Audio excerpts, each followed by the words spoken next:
أشرقت نفسي بنور من فؤادي. Bismillahirrahmanirrahim. Assalamualaikum warahmatullahi wabarakatuh. Alhamdulillah, sholatu wassalamu ala rasulillah.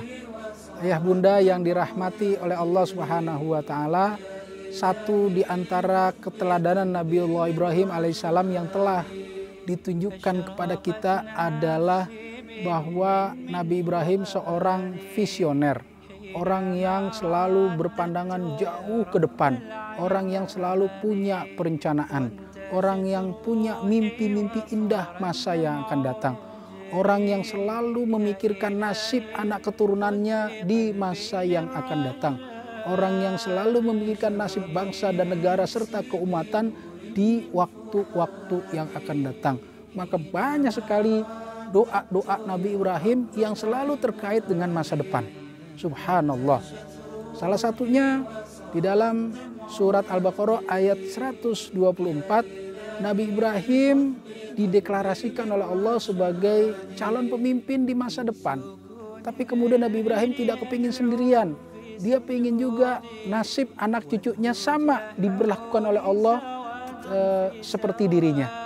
Kita simak doa Nabi Ibrahim, deklarasi Allah di dalam surah Al-Baqarah ayat 124. A'udzubillahi minasyaitonirrajim.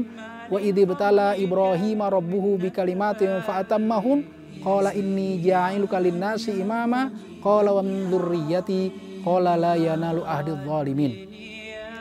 Kata Allah, sengaja Nabi Ibrahim diberikan berbagai macam banyak ujian dengan kalimat perintah dan larangan, karena kami ingin menjadikan engkau wahai Nabi Ibrahim sebagai imam, sebagai pemimpin di masa akan datang. Kemudian Nabi Ibrahim menjawab, qala wa min dzurriyyati, kalau begitu ya Allah, saya juga kepingin anak cucu saya sama seperti apa yang engkau inginkan terhadap saya. Jadi Nabi Ibrahim tidak egois, Nabi Ibrahim memikirkan anak cucunya, tapi kemudian yang ambil kita pelajaran di sini adalah bahwa Nabi Ibrahim itu diuji oleh Allah. Jadi seorang pemimpin atau calon pemimpin harus siap menghadapi serangkaian berbagai macam ujian. Sehingga Nabi Ibrahim bukanlah pemimpin karbitan, apalagi pemimpin boneka. Na'udzubillah. Jadi calon pemimpin harus siap diuji oleh Allah. Kemudian calon pemimpin yang paling baik adalah dia berpikir duplikasi, dia berpikir kaderisasi, dia berpikir nasib anak-anaknya ke depan, siapa yang akan menggantikan.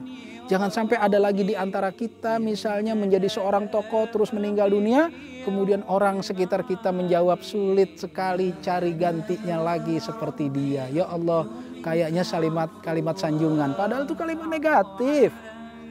Ayah bunda, sekali lagi, jangan sampai ada di antara tokoh meninggal dunia kemudian masyarakat sekitarnya mengatakan sulit cari gantinya lagi seperti dia. Itu bukan sanjungan, itu kalimat negatif.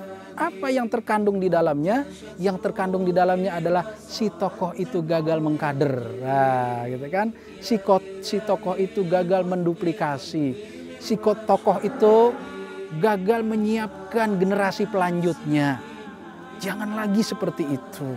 Karena seorang pemimpin yang baik, dia harus menyiapkan siapa calon penggantinya. Itulah Nabiullah Ibrahim alaihissalam yang selalu berpikir masa depan, yang selalu berpikir nasib anak keturunannya dan seterusnya. Ada contoh lain, yaitu di dalam surat Ibrahim ayat 37. Bagaimana Ibrahim punya mimpi-mimpi masa depan, terutama di Jazirah Arab, agar menjadi kota yang banyak melimpah buah-buahan, makanan, dan seterusnya. Padahal di situ banyak padang pasir yang tandus. Kita simak doa Nabi Ibrahim ketika meninggalkan anak istri di padang pasir yang tandus.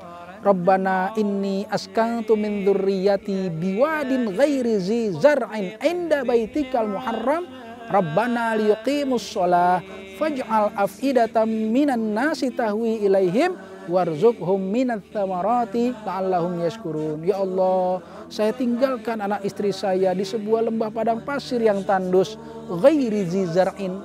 Udah tandus, nggak ada tumbuh-tumbuhan. Jadi Nabi Ibrahim tahu itu daerah tandus dan tidak ada tumbuh-tumbuhan. Rabbana liyuqimus sholat. Permintaan pertama, saya kepingin anak istri saya bisa sholat. Jadi bukan minta makannya dulu. Kemudian permintaan yang kedua, inilah yang disebut visioner. Faj'al af'idatam minan nasi tahwi ilahi, maka jadikanlah seluruh hati manusia senang pada tempat dia berdua ini. Hari ini jutaan manusia siap berkunjung ke tempat itu. Itu artinya Ibrahim berpikir ribuan tahun ke depan bahwa tempat ini nantinya akan banyak dikunjungi umat manusia. Subhanallah, itulah visioner. Artinya Ibrahim sebagai tonggak, peletak dasar tonggak peradaban tauhid. Kemudian warzuqhum minas tsamarat. Nah, ini aneh kan? Berilah keduanya buah-buahan. Tadi kan tidak ada tanaman, tidak ada air ya. Ghairi ziza'in, enggak ada tumbuh-tumbuhan. Tetapi Nabi Ibrahim minta buah-buahan. Dan sekarang terbukti. Kalaupun di Jazirah Arab atau Saudi Arabia itu banyak daerah gersang, tapi lihat mau buah apa ada dari seluruh dunia berdatangan untuk diimpor karena kekayaannya luar biasa. Mau jengkol ada di sana jengkol. Mau saya pernah lihat kok. Gitu ya, pete ada. Memang waktu itu cabai dilarang awalnya masuk karena cabai dianggap racun gitu. Sekarang udah boleh juga masuk. Subhanallah, negara yang katanya tandus, air sangat melimpah, buah-buahan dan sayur-sayuran juga melimpah. Kenapa? Doa Nabiullah Ibrahim alaihissalam. Itulah teladan yang harus kita ambil pelajaran, kita ambil hikmah, kita ambil manfaat bahwa kita sebagai seorang muslim, sebagai penganut ya sunnah Nabiullah Ibrahim alaihissalam juga harus punya wawasan ke depan, berpikir ke depan, berpikir jangka panjang, berpikir generasi yang akan datang, berpikir nasib bangsa dan negara di masa-masa mendatang, berpikir nasib anak cucu kita di masa akan datang. Itulah yang disebut visioner. Al-kaisu mandana nafsahu wa amila ma ba'dal maut. Orang yang cerdas adalah orang yang pandai mengendalikan hawa nafsu dan dia selalu berpikir menyiapkan segala kebutuhannya setelah kematian. Mudah-mudahan kita mampu menjadi orang-orang yang visioner, yang pandangan kita tidak hanya sebatas sampai di negeri dunia ini, tapi pandangan kita tembus sampai ke negeri akhirat sehingga kita mampu menyiapkan mulai dari hari ini. Billahi taufiq wal hidayah. Assalamualaikum warahmatullahi wabarakatuh. Ya ilahi khudh bi qalbi lirrashad.